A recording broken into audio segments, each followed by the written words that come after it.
আগুন আগুন আগুন লেগেছে, আগুন। আসসালামু আলাইকুম, আমি নাজমিন রুচি। একটা জিনিস নিয়ে আসলাম, সেটা হয়তো অনেক আপু আপিদের বা ভাবিদের কাজে লাগতে পারে। সেটা হলো এই যে ছালনি, এই ছালনিগুলো এখন আমাদের সবার বাসায় থাকে, যে যার সুবিধা মতো কাজে ব্যবহার করেন। তো আমি এটা কয়েকটাই আছে আমার। তো এটা ব্যবহার করে হলো তেলের ছাঁকনি, তেলের কাজ করার জন্য। যখন পিঠা বানানো হয়, ওই পিঠা পেঁয়াজু মানে তেলের কোনো কিছু নিলে আগে তেল থেকে ছেঁকে এটার মধ্যে রাখি। তো এতে হয়েছে কি, অনেক তেল কাস্টে জমে যায়, যেটা আপনি সাবান বা ভীম দিলেও যায় না।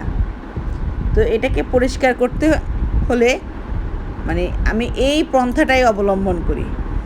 এই যে আপনার এত বড় ছালনি তো আর এটা সুই দিয়ে বা টুথপিক দিয়ে ব্যবহার করা সম্ভব না, পরিষ্কার করা সম্ভব না। সেজন্য আমি এটাকে পুড়ে পরিষ্কার করে নিই। এটাতে যখন আগুন লাগবে তখন আপনি ভয় পাবেন না বা ভয়ে ছুড়োছুড়ি করবেন না। এটা নির্দিষ্ট পরিমাণ তেল যে ছিল ওইটা পুড়ে যাওয়ার পরে অটোমেটিকই আগুনটা নিভে যাবে। তখন আপনি এটাকে ঠান্ডা হওয়ার জন্য রেখে দিবেন। ঠান্ডা হওয়ার পরে তারের জালি দিয়ে ধুয়ে নিলে এটা চকচকে তকতকে হয়ে যাবে।